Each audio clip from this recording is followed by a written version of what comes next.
Hello everybody, good evening and welcome to the United Stand. This is your latest Manchester United news and transfer news, almost 24 hours from the close of the transfer window. Dan James has gone for 30 million. Jesse Lingard looks like he's staying, and apparently there is no Saul Niguez and there is no Camavinga deal before tomorrow, which leaves us maybe in the situation that we're going to be in tomorrow night. This is the business done. But I'm joined by Levin. How you doing, pal?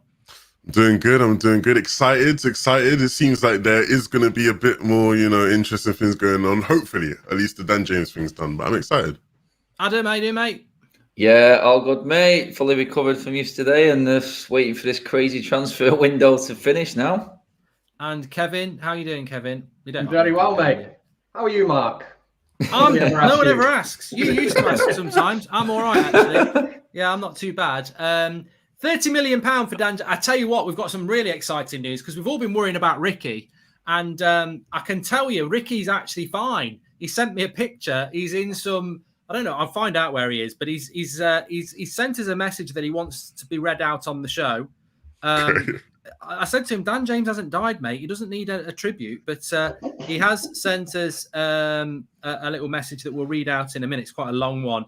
But he's also sent a picture of a beer, a plate of olives, and a nice, walkway and bars and palm trees. At least he's taking it well. And the sea. I don't think it's Manchester. I think wherever he is, it's looking very nice. I can guarantee, looking out the window right now, it ain't Manchester, mate. So we've got the Ricky update that people wanted. We would have had him on the show, but he's away anyway. So, but look, let's start off. We'll start with you, Levin, on this one. £30 million for Dan James. Let's start off with that news. That's a good deal, isn't it? Yeah, honestly, when I saw the news, was starting to break. Yeah, one of my friends in our group chat sent like the clip of Martial's debut goal, and it's like Martial going, "Oh yes!" and I was just finished. Like I was completely gone. I didn't think it'd be possible. I didn't think we'd let go. If we were gonna let go of someone, I didn't think it would be Dan James. To be honest, we've struggled to sell so many players, but to see Dan James go out the door. I don't actually dislike Dan James. I actually have a soft spot for Dan James, not because of Ricky and his, convincing, but just in general, I do like Dan James. He seems like a nice guy. Just hasn't worked out the way, probably would have wanted it to. And so he's got to move on, But the price, I'm surprised more about the price. It does feel like, people seem to be surprised about him being sold for more than what we bought him for. But no, I think it's a good deal around. Yeah, £30 million, Adam. £15 million we bought him from. I can give you the Ricky update as well. Ricky has said, I can't remember which manager said it. I'd rather be a lucky manager than a good manager, but maybe the same applies to Dan James. United's last 7 competitive fixtures, they've won 3, drawn 2, lost 2. 3 wins in 7. James only started 3. Guess which 3 he started. Is it really a coincidence? I know some will say it was 0-0 when he came off at Wolves, but there's more than one way of looking at that. He works his socks off. We'll never know. But if he hadn't started, maybe we'd have been behind instead of level at that point. And also he said that Bielsa knows a player when he sees one. Yeah, well done in staying 4th in the league, Ricky, because that's where Dan James will keep you. It's about winning games, not how many games you lose, mate. It's Bielsa knows exactly what he wants in a player. Yes, he's probably the right man for Leeds. That just proves that Dan James is the wrong man for Manchester United. United are actually acting how United should act. 2 years, if you ain't cut it, if you ain't improved in 2 years, there's the door, mate. It's as simple as that. That's how United should be with every player. If you cannot adapt with the facilities and the players around you and improve in 2 years, then it's time to go. That's how United should be with every player. I could add Fred to that list. My God, the man's had more chances than, God, no. It's ridiculous. It's brilliant business from United. It's not worked out. He doesn't fit in. Ronaldo will do more in half a season than Dan James will do while he's been here. And you know what? What an improvement. Double our money. That's perfect business from United. That's how United should be acting. That's how I expect United to be. If it's so-called big club mentality, then that is, for me, a brilliant bit of business because we all, it's like Levin said, then soft spot for Dan James. He's a nice guy. It's great. We've all seen the video of Pogba laughing at him dancing in the changing rooms. Nice. Bollocks. It's what happens on the pitch, mate. And that's where it counts. That's what I want to see. I don't care how nice he is on the training ground. I don't care how well he trains and how hard he works. It's if you can cut it and do your job properly on the pitch. And yeah, he may offer a bit of defensive stability and shape, like Ricky says. Fair enough, he's right. But we're not going to win as many games with Dan James playing. We're not going to win a league with Dan James playing in this team. We'll still finish 3rd and 4th. But right now, our level's gone past that now. We're bringing in the likes of Ronaldo. Do you know what I mean? This is where we're at. Sancho, Varane. We've gone past Dan James. We've gone past Lingard. We've gone past all of these players now. So for me, it's brilliant. Good luck in the future, Dan James. I am confident Dan James will be brilliant at Leeds under Bielsa, because Bielsa is a different coach to Ole. If we're backing Ole, then Dan James doesn't work. It's like Pogba said yesterday. Ole's a good manager. He understands the players. He's a different type of manager. Whereas Bielsa, Dan James will probably flourish. And everyone will be saying, look at this. Ricky will say, look at him. But he just doesn't fit United right now. And unfortunately, Dan James has to make way for Ronaldo. Oh, what a horrible day. It is a bit of a weird one, Kev. I mean, 2 things I would say. I can tell Adam's happy. I mean, the reality is, I saw something today that Solskjaer was reluctant to let Dan James go. Some people have read that he wants to keep him. I think it's more about he's a nice lad to have around the place, and he's done a job for him.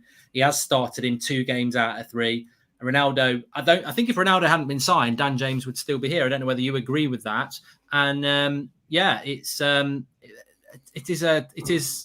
Well, what are your thoughts?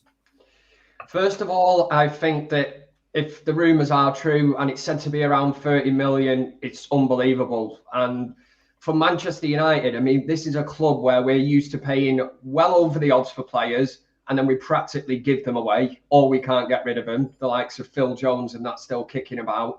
This represents a good bit of business for United. Listen, I will say, I'm sure we all wish him well. Nobody would hate Dan James or anything. 11 says, he's nice, but at the same time, you think, well, he's nice, good enough for United. If he's in the training ground and everyone thinks he's a lovely lad and this and that, he's had his chances. You can't say he's not had a chance at Manchester United, but at the end of the day, nice isn't good enough.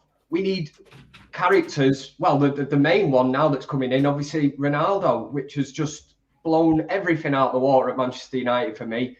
We're getting a 5-time Ballon d'Or winner, somebody who's been there, done it all, and he walks into that changing room, and it's just a different perspective on it. It's that winning mentality. We need players like that players can look up to now. And I think it's been a fantastic window. I'm sure we'll talk about central defensive midfielder, because I think it's evident again watching Fred yesterday that we are definitely short in that area. And I think we've all got our fingers crossed that we can do something. But the longer that clock ticks along till tomorrow, you start getting this feeling that probably Manchester United's transfer business is done. And I don't know what you all think, but, would you look at it and think Ronaldo's the final piece of the jigsaw?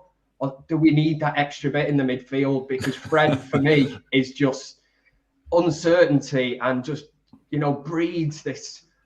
You don't have much confidence. You know the answer to that question, Kev. You know the answer to that question. Let's be real. You know the answer.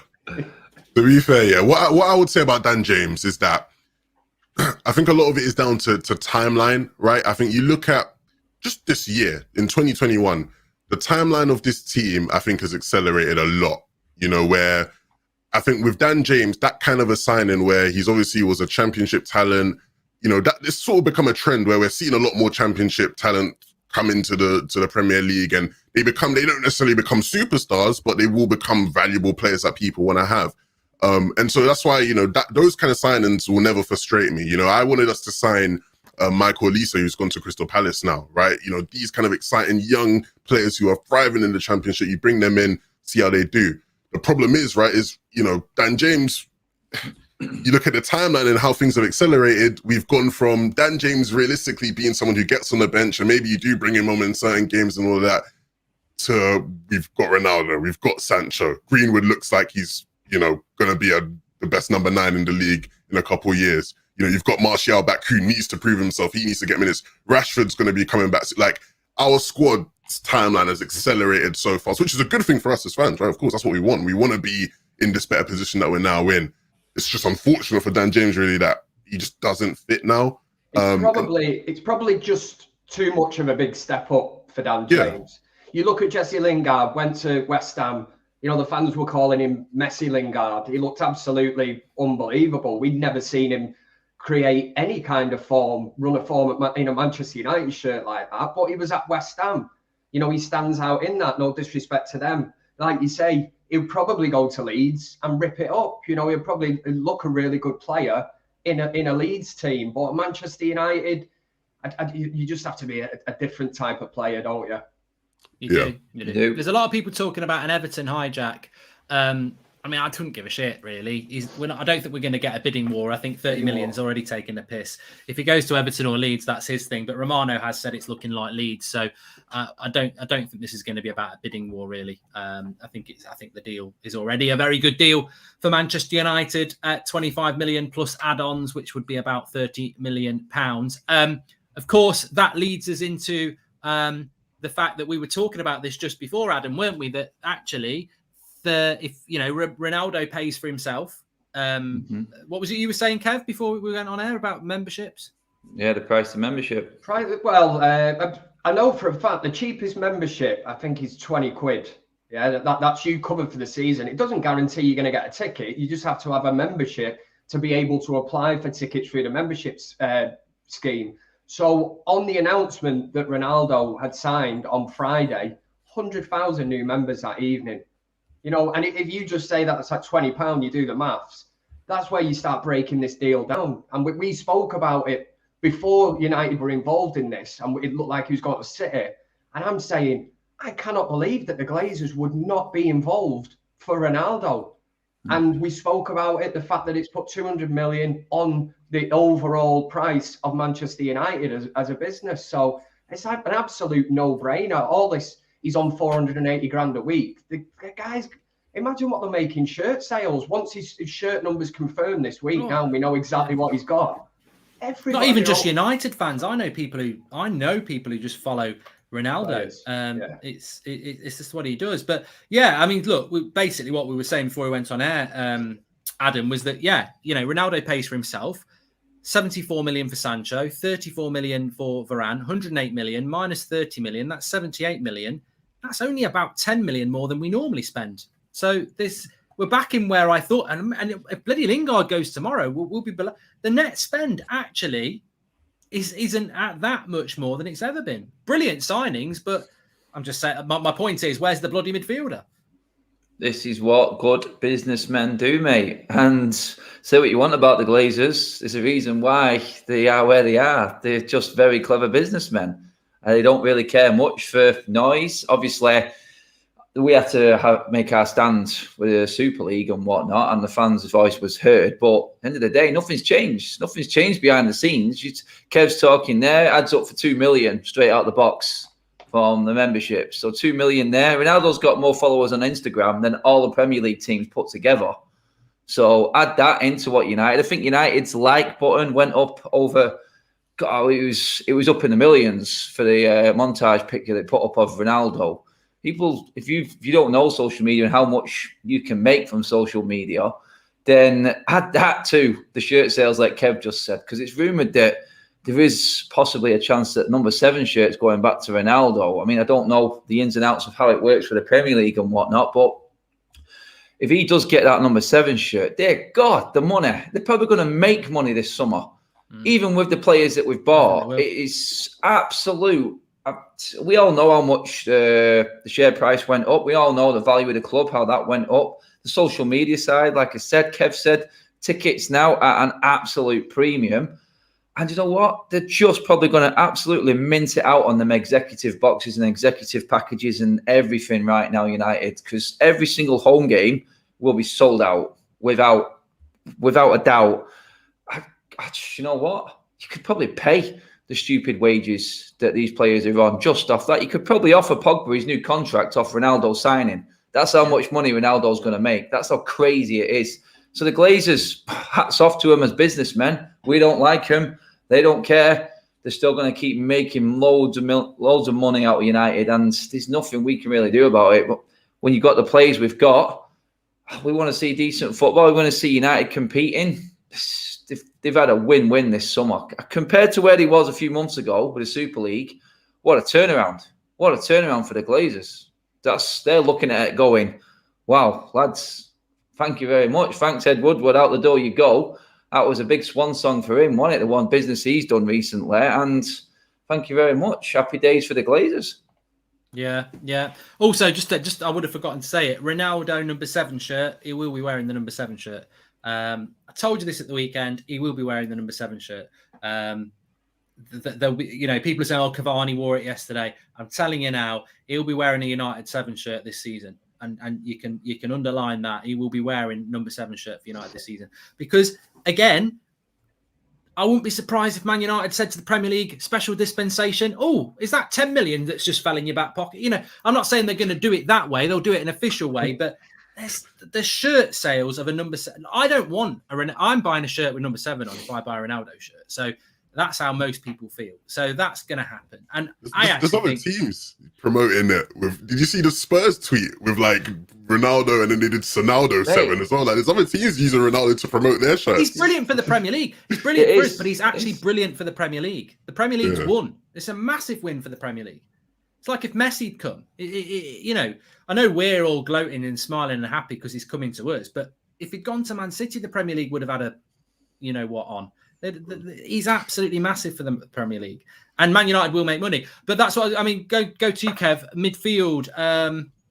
I said in May that if we don't buy a midfielder, this is a failure of a transfer window. I don't really want to use the word failure when we've bought Ronaldo. I don't think you can do that. But what I would say is, I am very disappointed that why do you think we haven't done it? I suppose that's a good question, because some people say it's the board not paying it. Some people say, well, it's clearly Solskjaer who thinks he doesn't need one because he's got one in Van der Beek and he won't use him. He clearly thinks he doesn't need one. Do you think that is the case, or do you think it's something else? It has to be, because if it tomorrow ticks down away and Solskjaer's happy with the business he's done, and let's not get it wrong, Friday's announcement of Ronaldo, United weren't probably even considering him. I think Solskjaer even said himself, didn't think he'd be available this summer, thought that ship had sailed. So the fact that they had to act so quick to get him in makes it a special transfer. And like you say, there's no Man United fan that can sort of sit, even if it finishes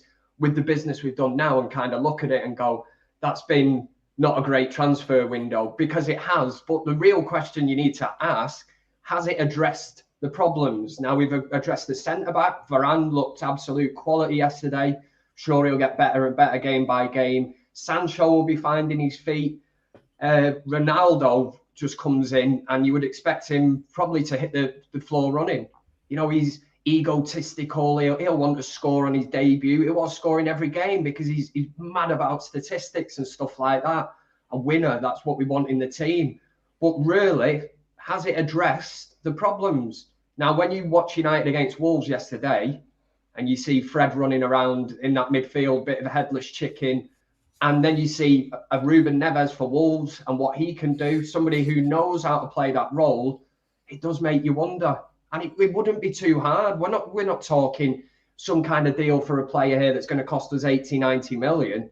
Everybody knows the kind of players we're looking at. Yes, fair enough, if you went for Declan Rice, you're going to pay over the odds. But Camavinga and Neves, I think they're attainable. The players, if they've got their arse into gear now, they better get it done before the window tomorrow. Do I think they will? I don't think they will. And it does worry me, because that's why I was saying earlier about the final piece of the jigsaw. For me, it would be bringing in that holding midfielder. Yeah, Levin, what are your thoughts on this? Because ultimately, I think that, it's not like we're starting the season and Ronaldo starts in the first game of the season as Newcastle. We've seen 3 games. We've seen no minutes for Donny. We've seen Pogba come back into that midfield, and I can see why Pogba can't play in the midfield, because he's not got the freedom to play as an 8, because we haven't got a proper 6. The midfields have been overrun by Southampton and by Wolves, and yet we're not doing anything about it. Yeah, I obviously watched back the game. I couldn't watch it live, but I've watched back the game, and I've watched this first half specifically a couple of times now. because it was very frustrating, you know, when you're watching and you can see the issues. And I said on the show a couple of weeks ago, there will be multiple people at the club whose sole job is to be paid to actually just analyze our games. You know what I mean? You'll have performance analysts who are there analyzing games and getting an idea of what's going on, what we're doing well, what we're not doing well. And so it's very hard to think, you know, somebody hasn't gone, actually, if you look at the past 3 games, midfield, you know, in between opposition striker and their midfield, it's not been good enough in that area. And I think bringing Pogba back was a sign of them realizing, oh, actually, yeah, maybe we do need someone who can progress the ball a bit better.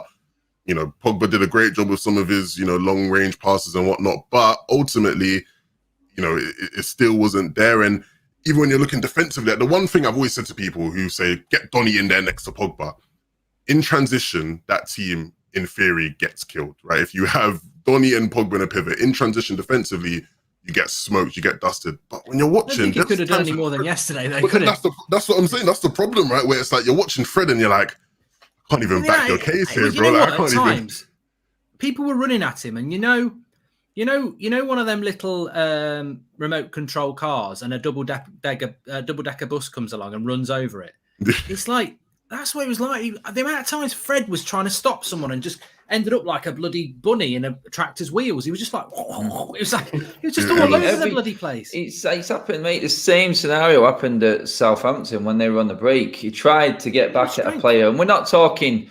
I mean, everyone's going to come unstuck against Traore for strength and pace. I mean, you just don't mess with the guy. You got to time your tackle right with Traore, or he's over, innit? It's a foul. Yeah, I'm not talking about that, but against Southampton was the same thing. It was a fullback. Fred's he's crawling. He's doing the Phil Jones against Arsenal way back when. Breaststroke, front crawl, backstroke, all over the floor trying to keep up with him, mate. He's got no strength.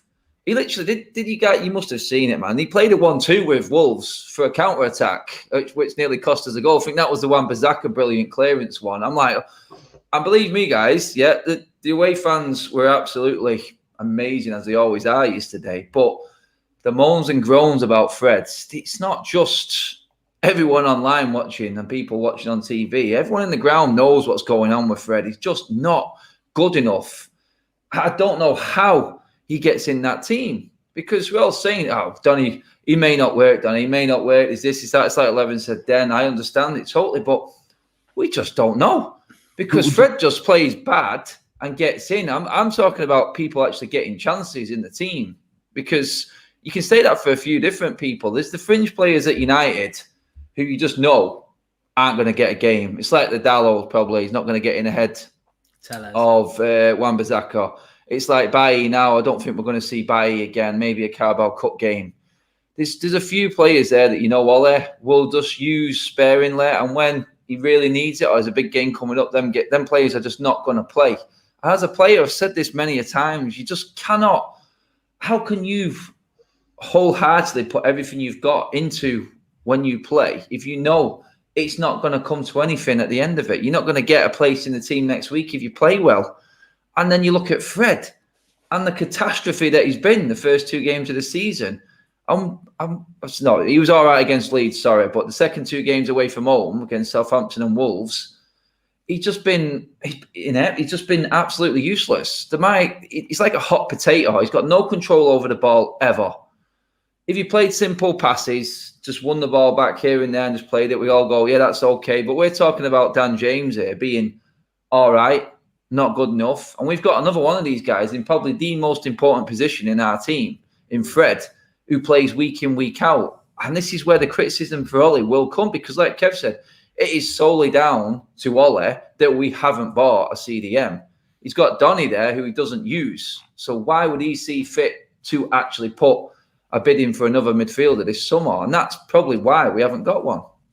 Do you know what I think it is? Go on, Evan. I was just going to say, I think the big thing with Fred is that they probably are looking at it and they see it as a bad run of form more so than he is just completely useless. Because as much as Fred has never been the player we want him to be, you know, there's been times when he's had good performances, and I think they probably look at that and go, well, he can do it. You know what I mean? Like that's how I assume, because it doesn't make any other sense as to why he'd play as much as he does, right? They must think he can do what they're asking him to do.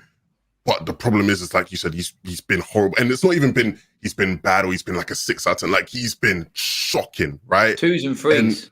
And I think that's where it creates a problem for them where, let's say they put in Donny or they put in, the problem, they could have put in anybody for Fred, right? And they would have done a better job. They could have put in Cavani when they subbed him on and put him instead of Fred. And Cavani would have done a better job in that position, right? It wouldn't have been hard to outperform Fred in that game. And so now moving forward, you bring Donny in and then people go, as soon as Fred having a bad game, people go, hold on a minute, you played Donny, they was better than Fred last time. And then I think that's where you probably have an issue.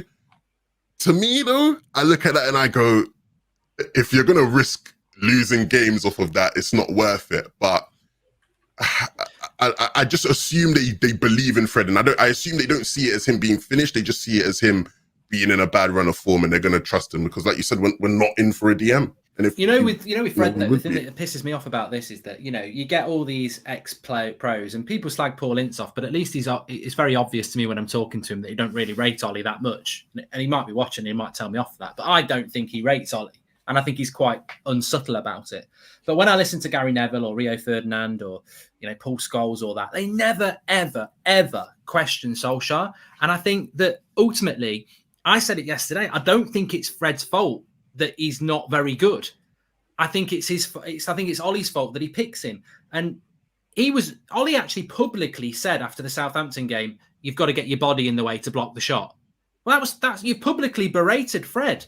And then you picked him and played him for 90 minutes. And that first 10 minutes, I mean, you were at the game, Adam, you're not wrong. He was bloody shite. He nearly cost us 2 goals. Like Trincao put him on his arse. And then that was when I think when Wan-Bissaka made this brilliant stop. It's all right, Ollie saying, oh, I'm going to stick with Fred. You're bloody lucky sticking with Fred didn't cost you the game yesterday. And we come out with a 1-0 win. De Gea and Greenwood, absolutely brilliant. But, I actually want something from mainstream media and ex-United players to come out and start doing us some good. And this is why we're clinging on to Ronaldo, because we all want Ronaldo because he's a brilliant player. But we also know Ronaldo ain't going to stand in that fucking dressing room at half time and go, yeah, Fred, pass to Fred. He's a great guy. He's going to be going, you're fucking shit, mate. What are you doing in a United shirt? Get that Van der Beek guy who I know about and get rid of this fake. Get your passport out. You ain't from bloody Brazil. Get him out. Ollie, what's going on? What's going on? This is it. I said it on my fan vlog yesterday that Bruno went in that change room at half time, kicking, screaming, ranting, going on. Words were said at half time, whether it be Ollie, whether it be Bruno kicking ass or whatever, but they came out and like I said, they just did some basic things a lot better in the second half. And you know what? That sometimes is where you start from. Don't go swinging for the big shot. Just play the simple one, play percentages for a little bit, earn your way back into the game. And eventually you will find a foot in it where your class players can actually do what they want. But for some reason, and this has happened season after season after season with Ole and Wolves, and I thought it might change because Wolves had a new manager yesterday, but he just cannot figure them out. He cannot play against a settled team. When he comes up against a team that's settled like Wolves are, with that midfield that they've had for years now, he can't figure them out. He can't find the right combination. And let's be honest, every time we've played Wolves, when we've beat them, we've been rather lucky. I think everyone's got to admit that. Rashford last minute, it was a nothing game. Dead rubber at the end of the season last season. Mata in the FA Cup, 1 attack, 1 goal. The only time we created anything. Do you know what I mean? We've never been able to figure them out. And this is going to be the criticism of Ole in this because, like Levin said, then he's the one who's putting Fred in there. And then, like you said, Mark, no one's criticising Ole for what he's doing. No one's criticising him for it. It's not Fred's fault. We just know he's not good enough. Yeah. But you can't really, you can only criticise his performance to a certain level because we see he's not playing well enough. Yourself, do you? You don't yourself. Exactly. That's it, mate. And you know what? It is down on Ollie that. And that's where now the pressure's massively on Ollie this season now because he's got tools there now and there's enough tools to really compete on all fronts. If you're asking me, I think we should be competing for every trophy we're in. Look, I mean, just to clarify, I want, I'm not saying Ollie out. I know some people are, but what I am saying this season, and I'll be doing it a lot, is, let's call a spade. And I want to see it in the media. I want to see it from our ex-players as well. There's very little excuses. We could have bought a midfielder. It wasn't prioritised. And if we don't buy a midfielder, Ronaldo ain't here for a bloody 10-year holiday. He's here for 2 years. We've got to win now. There's no excuses anymore. And that brings me on to the next thing I wanted to bring in, Kev. seen a lot of people tonight saying, "Oh, we're not buying a midfielder because Declan Rice is the priority, and that's what we're going to do next year." And I'm like, I know for a fact that Declan Rice is a priority for Chelsea, and the only reason Declan Rice is still a West Ham player is because West Ham want 90 million, and everyone's like, he's not worth that, so they're going to wait a year. And we're now falling into these stupid traps, which was a few weeks ago we were waiting for Haaland next year, which we're clearly not doing because we've got bloody Ronaldo now, haven't we? We're not going to go for Haaland next year when we got Ronaldo. And, you know, we're now getting these excuses again that we're waiting a year for Declan Rice. I know for a fact Declan Rice wants to go to Chelsea. So, you know, I come back to this point again. You know, what we're doing in this midfield, and how do you do it? You know, how do you win a title with that bloody midfield? It worries me. It worries me as well because it's the engine room of the team. And this is where battles are usually won. Now, we've not really played anybody, one of the, let's say, so-called big six yet. And my worry is when you go to Anfield and, you know, up to the Etihad, whatever, how does Solskjaer sort of work that in and look and think, I'm going to play Fred and Matic today? Now, we played it against Southampton, for Christ's sake. That's such a depressing statement. Yeah. You know, we beat Southampton 9-0 last season. And for some reason, this season, he decides to think, I'm going to play two holding midfielders against Southampton, which to me set the tone for the whole game. And I just cannot believe, and this will be on Solskjaer. You know, I'm not Solskjaer out or anything like that, but he's going to set himself up for a massive fall. And if Manchester United are not competitive this season, do not sign a central defensive midfielder, and we don't win anything at the end of the season, and Manchester United decided to part ways with Solskjaer, Solskjaer can't have any complaints. Because if it is true that he's turned around and said, I'm happy with the squad, I don't want a central defensive midfielder, I'm happy with Ronaldo, Varane, Sancho, really happy with the business we've done, and I'm going to rely on Fred all season, that is ultimately on him. It's extra pressure on Fred. But it's the main part of the team. It's like buying a Lamborghini but not putting an engine in it. You know, you've just got it sat there ready to go. It looks great, but we need a central defensive midfielder. I think every single fan can see that. I wonder if Ollie doesn't understand the Newcastle accent, because the one player I'd love to have at United, I'm not even going to be greedy. I'd love Roy Keane. But Michael Carrick ran that midfield so underrated for 10 years. Never replaced him. And he's actually our assistant coach. And I just wonder if Carrick's going, why, hey, man, what we need, man, is a CDM late, man. And Carrick's going, you're right, Carricky. I don't know what he's fucking on about. You know, it's just like Michael Carrick at 30 would be exactly. If we had Michael Carrick at 30, I'd be like, we're winning the league. We're going to win the league with Michael Carrick. But he's actually our assistant coach. We need a player like that. And nobody is waking up. I mean, go to 11 and everyone can answer this one as well.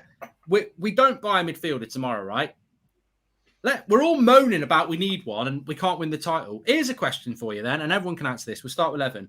Who is going to play as the number 6 this season in your mind that gives us any hope of getting close to a title, considering we tried Fred yesterday and Pogba basically had to hold his hand and looked like not even half a player. We didn't use half of Pogba's capability yesterday because he couldn't get forward against Wolves. I think, the answer for that, Mark, is Fred. Like, it's still Fred. Like, yeah. I don't see anything changing. I think it is still Fred. A lot of people seem to think it's McTominay now because he's injured. And it's like, we missed Scotty yesterday. But McTominay isn't coming into our squad to be that kind of player. And I think, if anything, McTominay's done a great job of showing why he shouldn't. Like, whenever he's been given the chance to not play in that kind of a role, he has actually looked, above average at the very least. And so, yeah, it's going to be Fred or Matic, but I don't see Matic coming into a lot of games. I think, I'm never someone that's quick to write people off that early into the season. But I do think Matic's performance, showed that, it's going to be hard for him to play a lot of football this season. So, yeah, it's going to be Fred. But what I will say is, at what point do you start going, okay, you've not been given a holding midfielder, maybe you've not asked for a holding midfielder, but I still think there are plenty of managers in world football who'd get better out of our midfield. So when do you start changing things up tactically? Even before, all of our signings this year, you know, I was out there saying to people, look, you know, our build-up shape, the way we actually build up and try and break teams down, I don't think it's good enough. I look at some of the other great teams in the league and I think to myself, they do it a much better way than us. Even when I was watching Wolves, right? Because I'm watching the game, you know, yesterday night and this morning, and I'm analysing it, and there's phases where we're just doing nothing. So I'm just watching Wolves and trying to see what they're doing, because I know everyone's been getting excited about how good Wolves are this year. I'm watching them and how they build up and their shape when I'm thinking, they look a lot better than what we're doing. And it was the reason why we lost the Europa League final in my eyes. Our build-up shape was terrible then.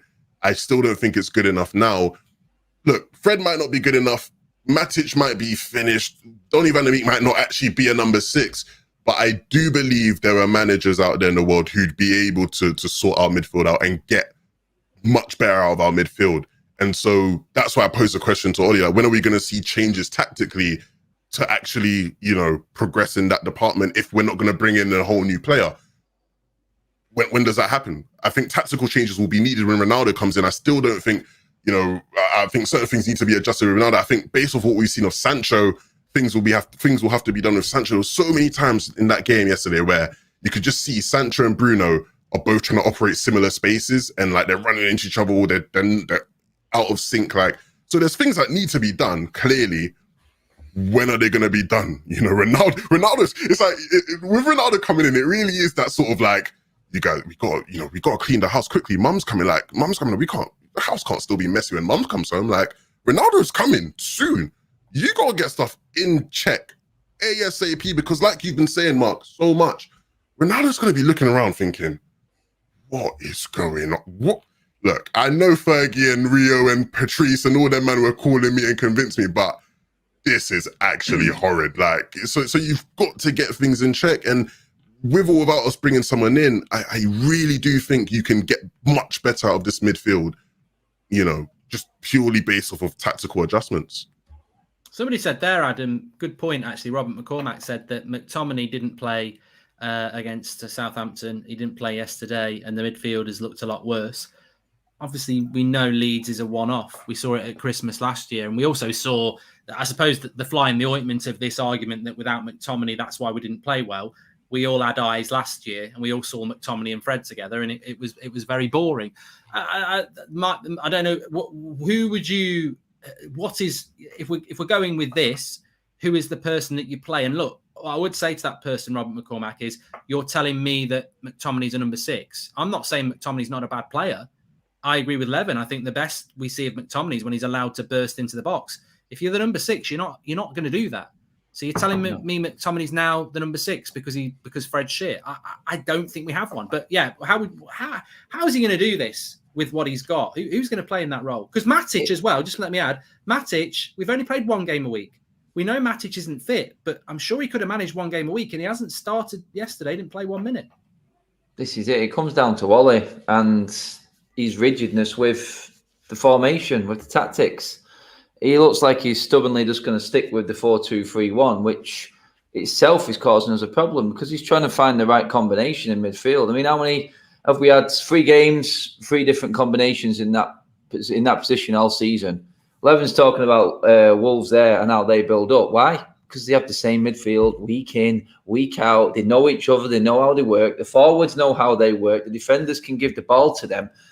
You've got an ever-changing Manchester United team, and I'm all for rotation, but it was me, Ricky, I can't remember who else it was on one show. He said 1 or 2 little tweaks here and there, but stability is going to be key for all of this season. He needs to pick, especially now he looks like he's sorted his back 5 out with the keeper.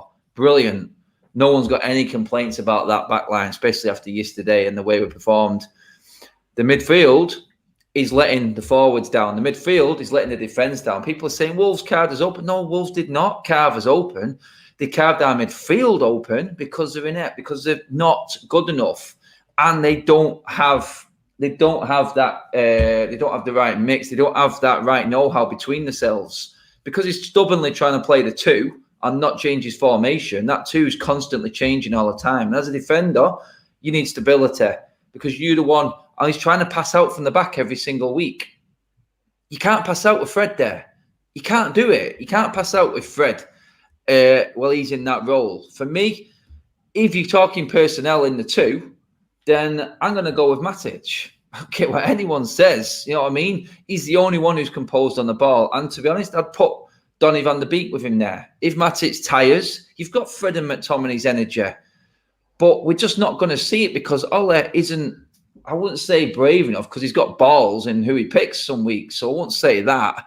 But I would say he is too scared to drop Fred and McTominay rather than play Donny van der Beek and Matic because they're the ball players.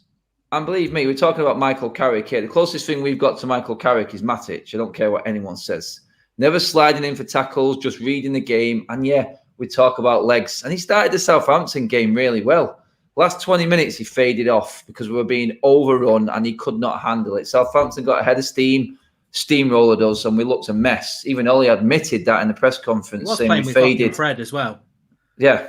It's This been a is different it. game if he played with Donny or Pogba, I think. Common denominator is I Mr. Fred. That's what it is, isn't it? This is what we're looking at every week. Ole needs to sort the midfield out. Priority number one, he needs to go with at least a Premier League 2 that he knows he's going to play most weeks, I think. So, I mean, it's not going to work if he's changing that 2 every week. And like we said, 3 games in, we've had 3 combinations already. I know McTominay got injured. That was unfortunate. But if you played Matic against Southampton, it's a week gone. Matic could have started that game. I guarantee Wolves wouldn't have had half of the chances that they had if Matic was playing in front of Fred. So for me, that answers the question. The only reason Wolves were dangerous and got ahead of steam was because of Fred and his inability to pass a ball. That was it. That takes out half of their first half chances because Fred's not on the pitch. And there's your answer for me. That's what it should be. Yeah, I think it's. I think what just to add that because I want to ask Kev about Lingard, but just to what Levin was saying as well. Let's not forget here that there are still, and this is what this season is all about. This season is about scrutiny of the coaching, which we scrutinised at the end of last season, so it's nothing new. We spoke about not beating a low block, poor substitutions, not creating enough chances, etc. That is still under scrutiny, and I don't think we should fall into the trap that we haven't got a holding midfielder, so we can't be decent. There will be managers in the Championship with shit squads playing good football. There will be, managers like Potter at Brighton, who is playing very good football with a team that probably wouldn't get near a matchday squad for Manchester United. So, we can't just keep ignoring the fact that, yeah, these are bad players, but if you coach them properly and tell them the job that they've got to do properly. I mean, Pogba looked lost yesterday. He's a very good player. He looked like he was lost. He looked like he was lacking instruction. And, the coaches have got to start delivering. I do want to ask you, Kev, about Jesse Lingard. Now, he's a player that we thought might go.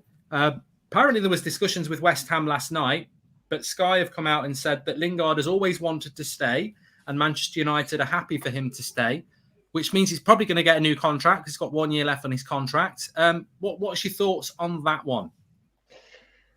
Do you know what? There's so many different ways of looking at this. You could actually say you're impressed by the fact that he went on loan, played really well. He's come back to Manchester United and he wants to fight for his place.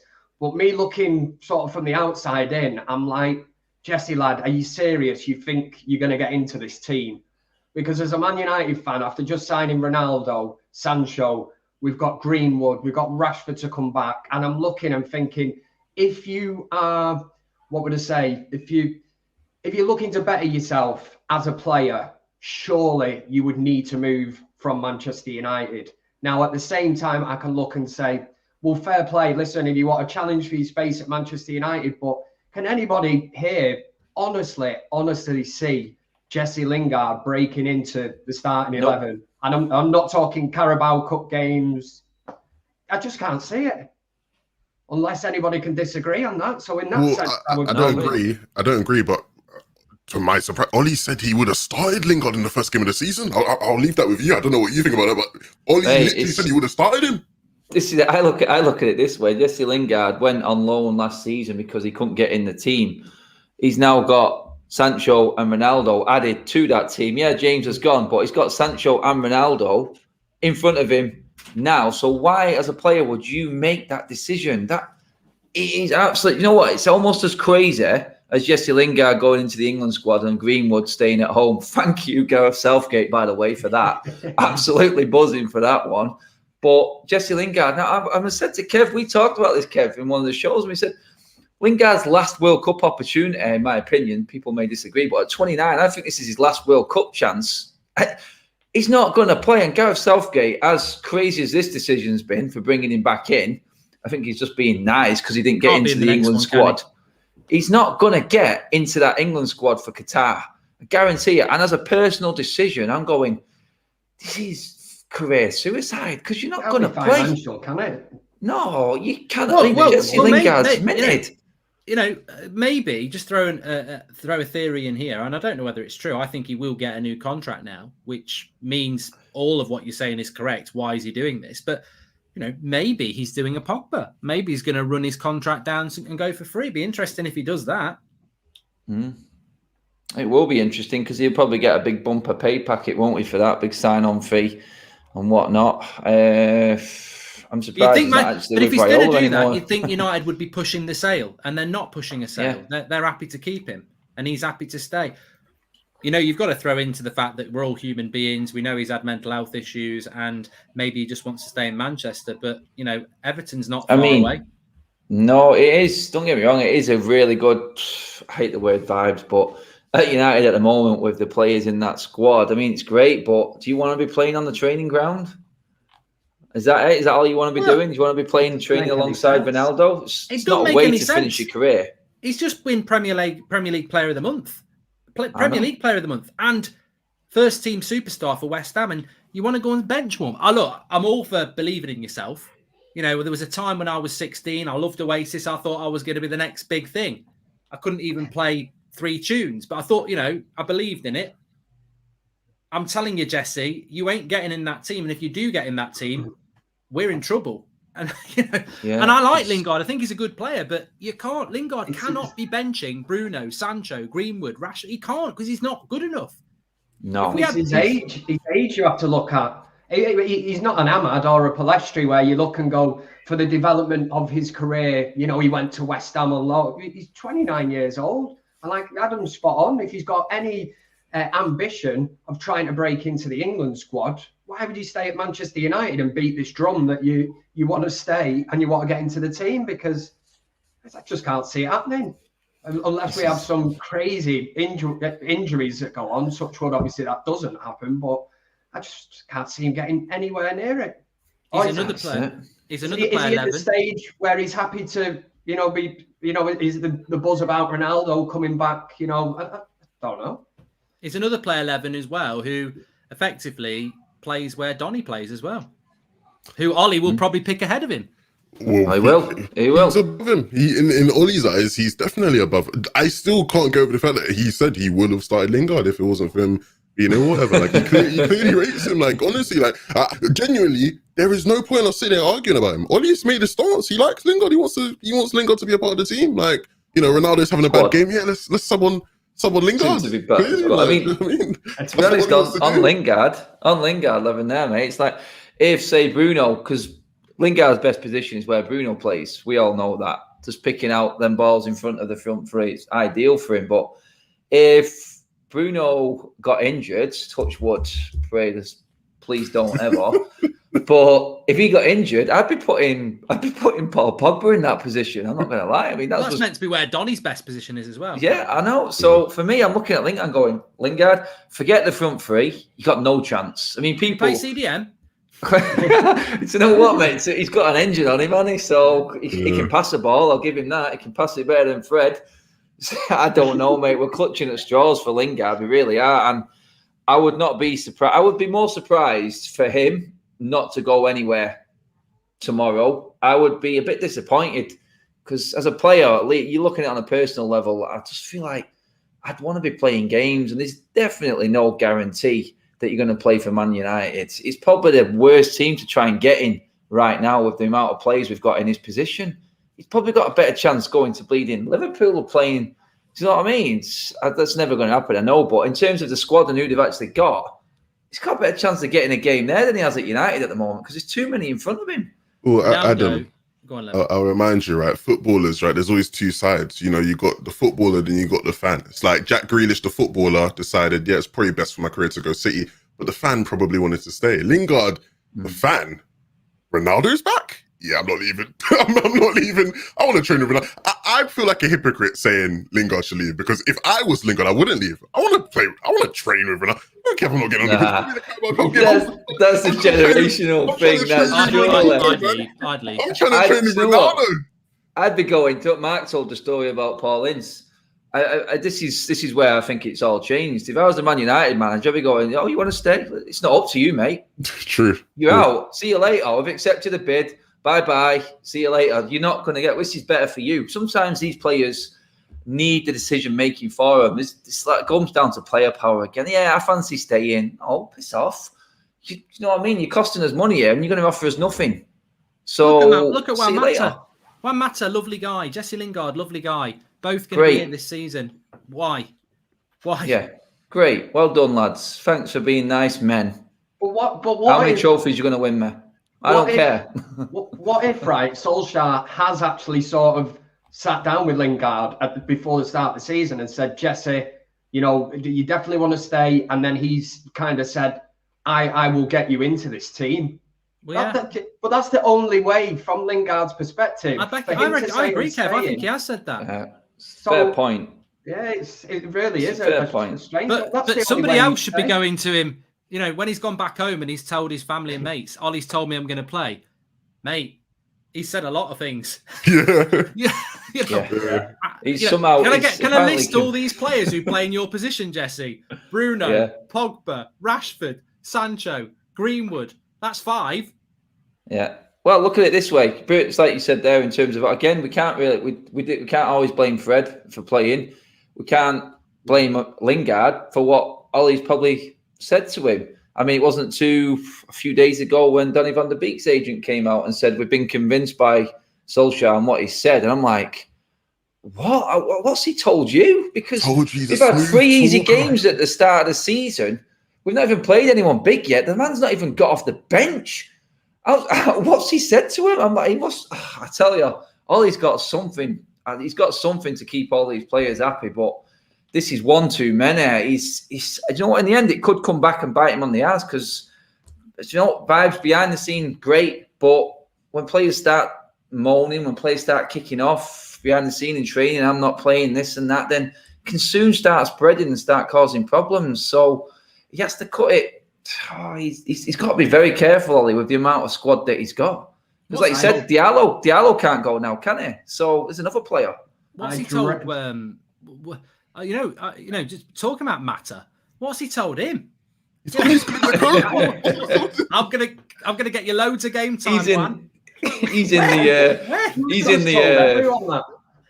the Grant WhatsApp group, isn't he? Mata. He's in the Grant. It's like a pyramid fraud scheme, isn't it? Oh, yeah, I'm going to make you all rich. You're all going to be rich. Yeah. Reminds me of like when you phone up Virgin Media and you get one of them customer service people who you know they're bullshitting you. Yeah, your internet will be back. Is it back now? No, it's not been back for 5 hours. It will definitely be back when we end this call. It won't, will it? It definitely will. Bye. It's just trying to just. There's no tough decisions being made. That squad's too big, and we all know we've got way too many attackers and not enough midfielders, and that's the worrying thing. I feel like at the end of last season, Mata went into Ollie's office like, "Thank you, Gaffer. It's been a pleasure being at this club for all these years, man. I've really enjoyed my time." And Ollie's gone, "We're giving you your contract, mate. Like, what are you talking like? You're leaving, bro? Like, take your contract. You can be a coach if you want as well. Like, yeah, everyone can stay." I dread to think of what Solskjaer's told Phil Jones behind closed doors. I knew Jones was coming. He must have said, you know, "Jonesy, you're keeping the number 4 shirt. Forget about this Varane coming in. And when you get fit, you're straight back in there. You know, you're my future captain." Apparently, and maybe one of you heard this, probably not Adam, but apparently when I was doing the watch along yesterday, Ollie always speaks about half an hour before the game, but I'm chatting away with the chat, so I don't really get to see what he said on the telly. Apparently, he said Lindelof's been rested. So that's what he's told Lindelof. Fucking hell, Victor. If you believe that, fucking hell. Yeah, you're just being rested for Varane today. Fuck, it's going to be a long rest. Rest in peace, Lindelof. That's a fucking long rest, that is. You're done, mate. You're finished. You're not coming back. I thought I was being rested and I played against Newcastle. It's an elongated rest. I don't know. Oh my God. Oh, man. I just know what, it's all jokes aside. This could be what scuppers him in the end. It really could, because you can't keep that many players up there. I don't care. And these are decent players. You know what I mean? We've talked about them. They're all good. Lingard's a good player. Victor's really not done much wrong. He's been okay, but we've just moved on. But we've still got them hanging on. They're just hanging on by the coattails. Like, don't forget us. They're clinging on. Yeah. And he's gone past them and then forgot of how to deal with him, I think. Because they can name them off, can't you? There's this rumour at United that it's all very mates rates. Everyone, you know, and you even hear Ollie talk about it. Everyone gets on really well. And I'm like, I want to hear. I said this to Paul Ince. I said, I want to hear that there's a couple of pricks in that trade. I want to hear that no one likes Pogba. Oh, well, no. Let's not throw any shade on Pogba. I want to hear that no one likes. You know, I want to hear that Luke Shaw's a complete arsehole in real. You know, he's an absolute knobhead. He's a diva. But so what? You know, there seems to be this thing around United that the squad gets on really well. Everyone's really well. Maybe that's not why we're not winning then. You know, and again, we go back to Ronaldo. I don't think he's going to give a shit about getting on with people. He's there to win, isn't he? Well, what I will say is, I don't know about in terms of players against players and whatnot, but there was an article by Laurie Riddle from The Athletic a couple of weeks ago where he essentially did say, like, it's a thing where Ollie lies to, like, the public and the media regularly, where he said there's been games where Ollie has, like, publicly, like, praised the player and said in, like, post-conference, oh, yeah, this player, impressed with them, and, like, actually just not, like, bollocks that player completely. So, apparently, like, you know, if we are going to believe Laurie Whittle and whatnot, like, apparently these things do happen. It's just Ollie is very, like you said, like, yeah, we're just resting Lindelof. It's like, we all know you're not resting Lindelof, are you? But, like, that is just what he will say, because he never wants to sort of be like, oh, well, yeah, because Varane's here, Lindelof is, you know, going to have to work harder for his spot. Like, he will just say, yeah, Lindelof's resting. Next week. I'd pay good money to watch Ollie lose his temper in the dressing room. I would love to see it. If I was, you probably meant to be intimidating. I'd stand up and clap him. I'd go, thank God you've got it in you. Yeah. You make me feel so happy. I'd love to see him get really mad. I think he does, though. I think he just gets, like, really, like, annoyed, because when I was watching back, I saw there was a moment where, like, he was talking to Sancho, and, like, he's not, like, visibly getting angry, but you can see in his face, he's like, do this, but do you know what I mean? And I feel like that's probably what he does. He doesn't go like, what are you doing? Like, he doesn't give, you know, the hairdryer thing, but it's like, you do this, like, you know what I mean? I think he really does just sort of, like, try and get onto them about it. Yeah, the only time I've ever seen him lose it was that one at City, wasn't it? Where he got caught on camera berating Lingard, wasn't it? Yeah. You can see the veins popping out the side of his head. There. You're the only one who's ever shouted at. I know. See you later, Jesse, lad. Come on. He's hard on him because he cares. I tell you, it's interesting about Lingard, though. Just make me thought there. Just going back to Lingard for a minute, because if he has made promises to Lingard, Jesse might want to look back at last season when he was very fit from September until December. Even I was saying we should give him a go. Never gave him any game time. Hence, he went on loan to West Ham. And he's going to trust that he's going to get game time now under a manager that actually ignored him last year until he went to West Ham. It's a danger. And a team that's got Ronaldo and Rashford to come back into, who, well, he's not going to drop or rest Ronaldo, and Rashford plays every game he's fit. So, Jesse, I don't know where you're thinking or how you're thinking you're getting into this team, but unless you want to change position and go CDM, then it's not going to happen, is it? You're just not going to play a game. Yeah. We need to convert someone to CDM.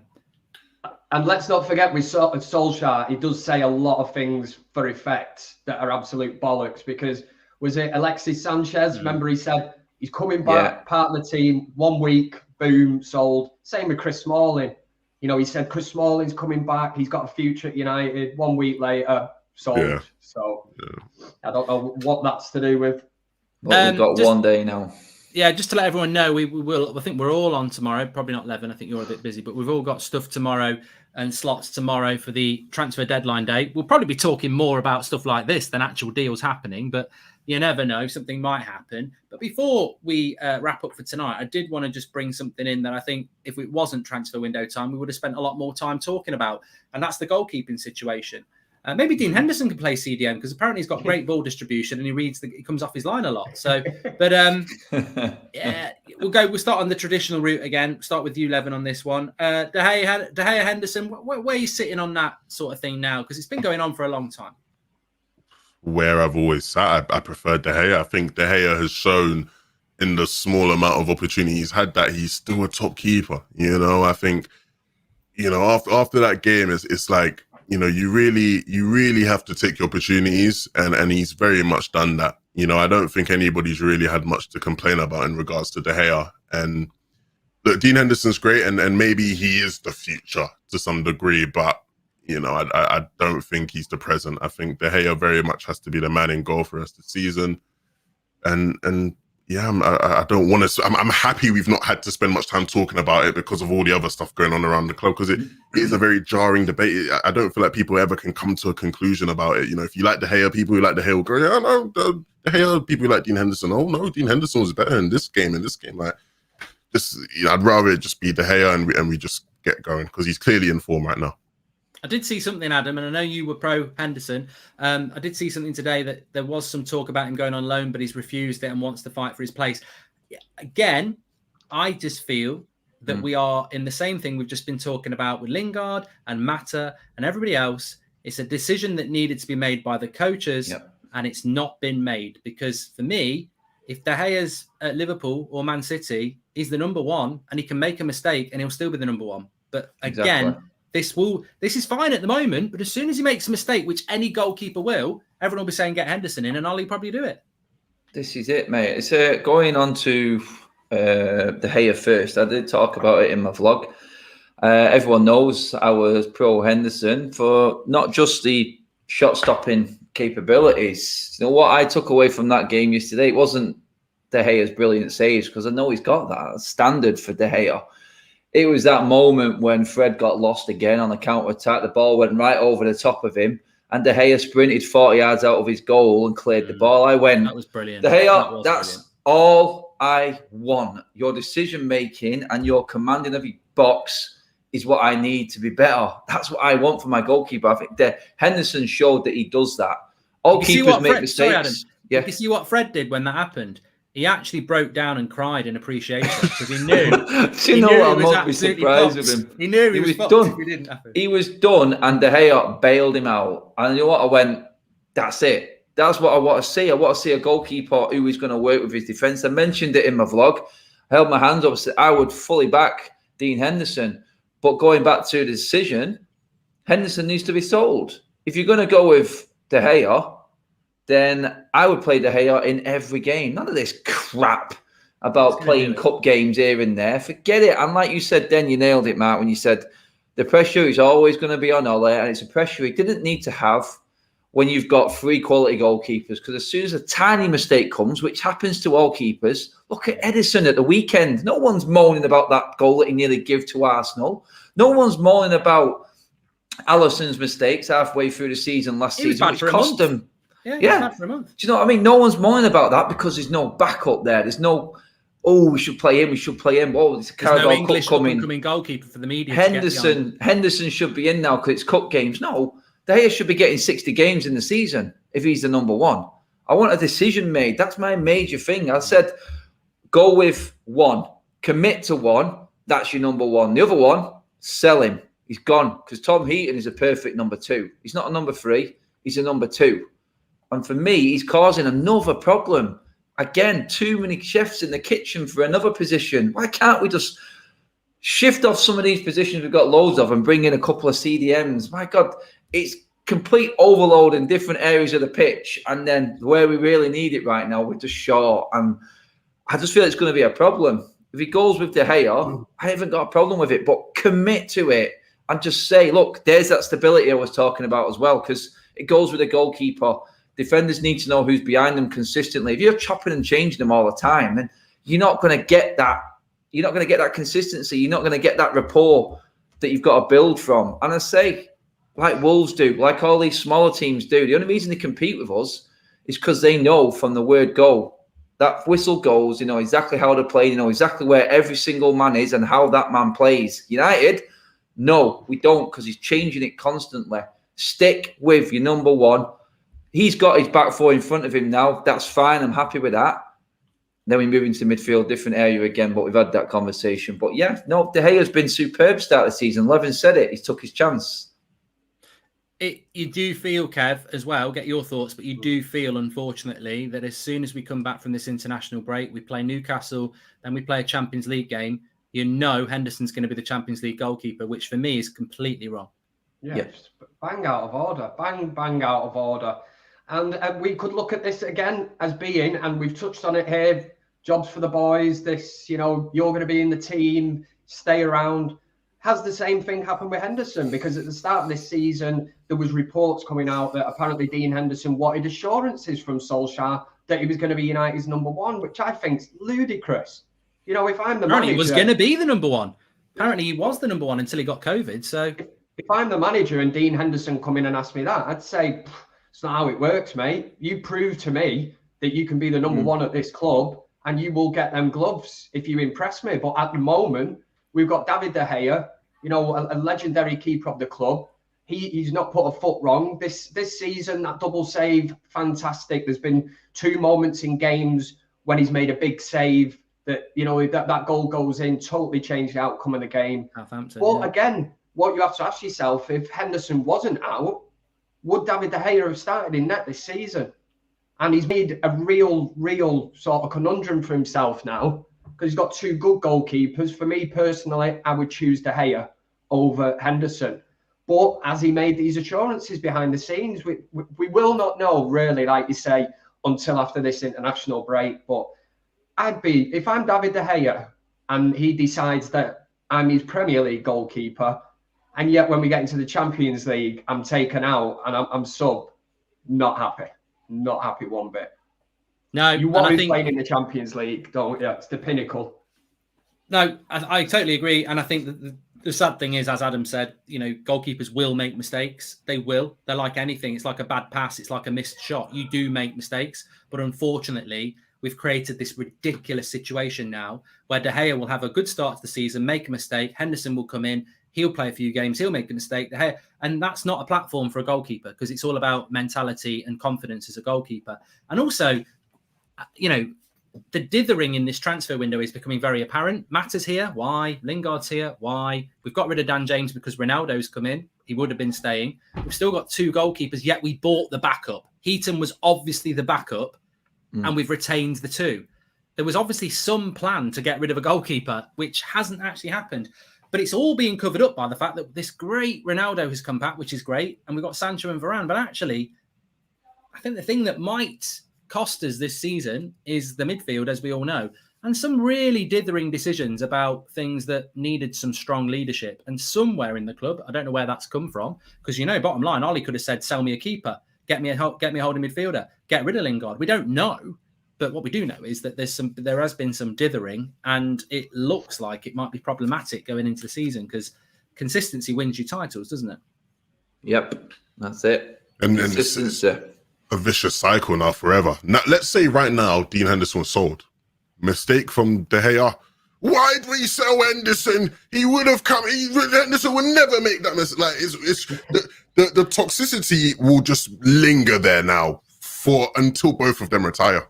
Yeah, if we'd have made a decision early in the window, like Mark says, that wouldn't have happened. Do you know what I mean? Well, one of them's got to go. It's inevitable. One of them has to go at some point. Like, it is inevitable. You cannot share Manchester United's goalkeeping, Man City's goalkeeping, Chelsea. You can't do it. The defenders will hate it. They will hate thinking, oh, is it Henderson behind me or De Gea behind me? Because they're very different.